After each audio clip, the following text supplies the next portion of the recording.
അസ്സലാമു അലൈക്കും വറഹ്മത്തുള്ളാഹി വബറകാതുഹു. Hi everyone.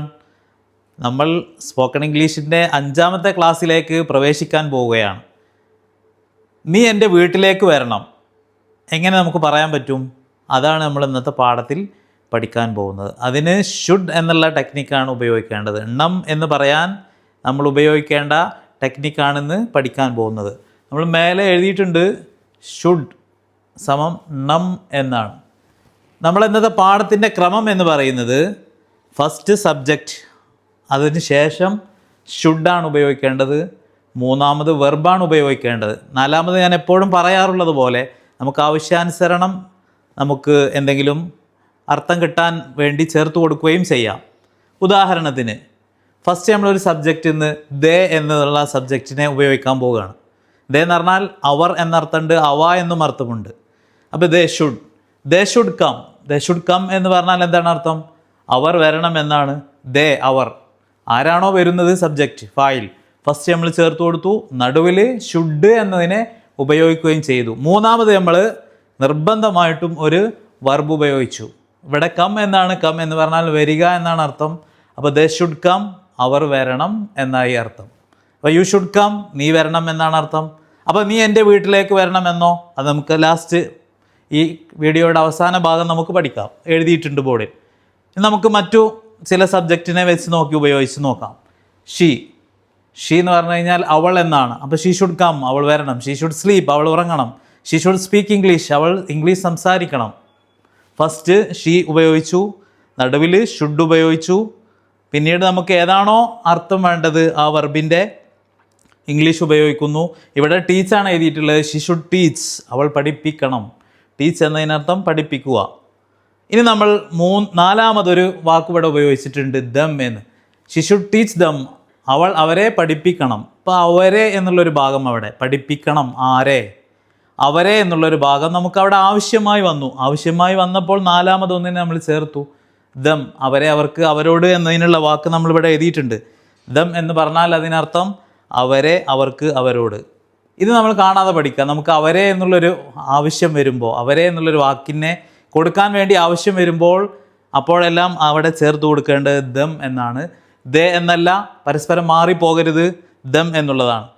അറബി അറിയുന്നവർക്ക് വേണ്ടി പറയുകയാണെങ്കിൽ നാലാമത് നമ്മൾ വെർബിന് ശേഷം ഒരു ഓബ്ജക്റ്റ് കൊടുക്കേണ്ടി വരുമ്പോൾ, ഇപ്പോൾ ഉദാഹരണത്തിന് ഷീ ഷുഡ് ടീച്ച്, അവൾ പഠിപ്പിക്കണം. ആരെനെ പഠിപ്പിക്കണം? ആരെ പഠിപ്പിക്കണം എന്ന് പറയുന്നത് ഒബ്ജക്റ്റ് ആണ്. ഇംഗ്ലീഷിൽ അതിൻ്റെ ഗ്രാമറ്റിക്കലി അതിന് ഒബ്ജക്റ്റ് എന്നാണ് പറയുക, അറബിയിൽ മഫൂലി എന്നുമാണ് പറയുക.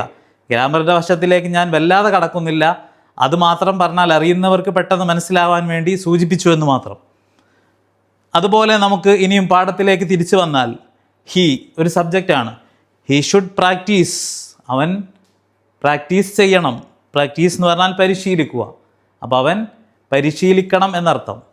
He should practice this class at least 100 time, അവൻ ഈ ക്ലാസ് ചുരുങ്ങിയത് 100 തവണയെങ്കിലും പരിശീലിക്കണം എന്നാണ് ആ പറഞ്ഞതിൻ്റെ അർത്ഥം. അപ്പോൾ നമ്മളിവിടെ എന്താ ചെയ്തത്? ഫസ്റ്റ് ഹി ഉപയോഗിക്കുന്നു, നടുവിൽ ഷുഡ് ഉപയോഗിക്കുന്നു, മൂന്നാമത് പ്രാക്ടീസ് എന്നുള്ള വർബാണ് ഉപയോഗിച്ചത്. നമുക്ക് ഏത് വർബും ഉപയോഗിക്കാം. നമ്മൾ ധാരാളം വർബുകളെ കഴിഞ്ഞ 4 ക്ലാസ്സുകളിലും വ്യത്യസ്തമായ വർബുകളെ എഴുതിയിട്ടുണ്ട്. ഇന്ന് പുതിയ വർബുകൾ എഴുതുന്നില്ല, മറിച്ച് കഴിഞ്ഞ പാഠങ്ങളിൽ എഴുതിയ എല്ലാ വർബുകളെയും വെച്ച് ഈ പാഠം ഉപയോഗിച്ച് പരിശീലിക്കുകയാണ് വേണ്ടത്. അതിന് വേണ്ടിയിട്ടാണ് ഇന്ന് വെർബ് പുതിയത് എഴുതാത്തത്. പകരം വേറെ ചില വാക്കുകൾ നമ്മൾ എഴുതിയിട്ടുണ്ട്. ഉദാഹരണത്തിന് ദം, അവരെ, അവർക്ക്, അവരോട് എന്ന് പറഞ്ഞു. അസ്, ഞങ്ങളെ, ഞങ്ങൾക്ക്, ഞങ്ങളോട്. ഇപ്പോൾ നീ ഞങ്ങളെ പഠിപ്പിക്കണം എങ്ങനെയാണ് പറയുക? ഇവിടെ പഠിപ്പിക്കുന്ന ആൾ യു, നീയാണ്. ഫസ്റ്റ് യു ഉപയോഗിക്കുന്നു. പിന്നെ ണം എന്ന് കിട്ടാൻ നടുവിൽ നമ്മൾ ഷുഡ് ഉപയോഗിക്കുന്നു. യു ഷുഡ്, പഠിപ്പിക്കുക എന്നുള്ളതിന് ടീച്ച്, യു ഷുഡ് ടീച്ച്. ഞങ്ങളെ എന്ന് നാലാമത് കൊടുക്കേണ്ടി വരുമ്പോൾ അപ്പോൾ അവിടെ അസ് എന്നാണ് ചേർക്കേണ്ടത്. ഉദാഹരണത്തിന് യു ഷുഡ് ടീച്ച് അസ്, നീ ഞങ്ങളെ പഠിപ്പിക്കണം. യു ഷുഡ് പ്രാക്ടീസ് ദിസ്, നീ ഇത് പ്രാക്ടീസ് ചെയ്യണം. ഇങ്ങനെ. അപ്പോൾ അസ് എന്ന് പറഞ്ഞാൽ ഞങ്ങളെ, ഞങ്ങൾക്ക്, ഞങ്ങളോട്. ഇനി ഞാൻ പാഠത്തിൻ്റെ തുടക്കത്തിൽ പറഞ്ഞ നീ എൻ്റെ വീട്ടിലേക്ക് വരണം, യു ഷുഡ് കം, നീ വരണം എന്നായി. ഇനി ലേക്ക് എന്നുള്ളതിന് മുമ്പ് നമ്മൾ പാഠത്തിൽ ടു എന്ന് നമ്മൾ പറഞ്ഞിട്ടുണ്ട്. ടു എന്ന് പറഞ്ഞാൽ ലേക്ക് എന്നാണ് അർത്ഥം. ടു, എൻ്റെ എന്നതിന് മൈ, മൈ എന്നാൽ എൻ്റെ എന്നാണ്. അതുപോലെ നിൻ്റെ അല്ലെങ്കിൽ നിങ്ങളുടെ എന്നുള്ളതിന് യുവർ എന്നാണ്. അപ്പോൾ ടു മൈ ഹൗസ് എന്ന് പറഞ്ഞാൽ ടു മൈ ഹൗസ്, എൻ്റെ വീട്ടിലേക്ക് എന്നാണ്. അപ്പോൾ നമുക്ക് നേരത്തെ പറഞ്ഞ ഉദാഹരണത്തിലേക്ക് പോവുകയാണെങ്കിൽ, നീ എൻ്റെ വീട്ടിലേക്ക് വരണം. You should come to my house. They should come to my house. He should come to my house. You should come to my house. നീ എൻ്റെ വീട്ടിലേക്ക് വരണം. They should come to my house. അവരെൻ്റെ വീട്ടിലേക്ക് വരണം. She should come to my house. അവൾ എൻ്റെ വീട്ടിലേക്ക് വരണം. He should come to my house. അവൻ എൻ്റെ വീട്ടിലേക്ക് വരണം. Anas should come to my house. Anas എൻ്റെ വീട്ടിലേക്ക് വരണം. My father should come to my house. എൻ്റെ പിതാവ് എൻ്റെ വീട്ടിലേക്ക് വരണം. My brother should come to my house. എൻ്റെ സഹോദരൻ എൻ്റെ വീട്ടിലേക്ക് വരണം. ഇങ്ങനെ നമ്മൾ ഇതിനെ പറഞ്ഞ് പ്രാക്ടീസ് ചെയ്യുക. അതുപോലെ നിൻ്റെ വീട്ടിലേക്ക് എന്നാണെങ്കിൽ, ഇപ്പോൾ ഉദാഹരണത്തിന് ഞാൻ നിൻ്റെ വീട്ടിലേക്ക് വരണം എന്നാണെങ്കിൽ, നിൻ്റെ വീട്ടിലേക്ക് എന്നതിന് ടു യുവർ ഹൗസ് എന്നാണ്. ടു യുവർ ഹൗസ്, നിൻ്റെ വീട്ടിലേക്ക്. അപ്പോൾ ഇതിനെ നമ്മൾ നാലാമതാണ് ചേർത്ത് കൊടുക്കേണ്ടത്. അപ്പോൾ ഞാൻ വരണം എന്നെങ്ങനെ പറയും? I should come. First I എന്ന് വെച്ചു. ആരാണോ വരേണ്ടത് ആ ആളെയാണ് വെക്കേണ്ടത് നമ്മൾ പറഞ്ഞിട്ടുണ്ട്. ഫസ്റ്റ് സബ്ജക്റ്റാണ്.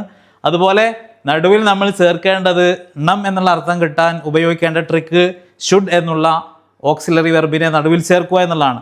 അപ്പോൾ ഐ ഷുഡ് എന്ന് വെച്ചു. പിന്നെ മൂന്നാമത് വരിക എന്നതിനുള്ള വെർബ് കം എന്നാണ്, അത് ഉപയോഗിച്ചു. ഐ ഷുഡ് കം, ഞാൻ വരണം. ടു യുവർ ഹൗസ്, നിൻ്റെ വീട്ടിലേക്ക്.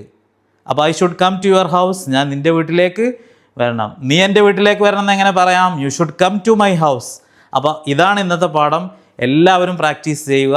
നോട്ട് ഉപയോഗിച്ചുകൊണ്ട് തന്നെ പ്രാക്ടീസ് ചെയ്ത് മുന്നേറുക. പല ഉന്നത തലങ്ങളിലുള്ള ആളുകളും ഈ പാഠം ഫോളോ ചെയ്യുന്നുണ്ട് എന്നുള്ള സന്തോഷ വാർത്ത നമ്മെ അറിയിച്ചിട്ടുണ്ട്. അതുകൊണ്ട് തന്നെ എല്ലാവരും പ്രാക്ടീസ് ചെയ്ത് മുന്നേറുക.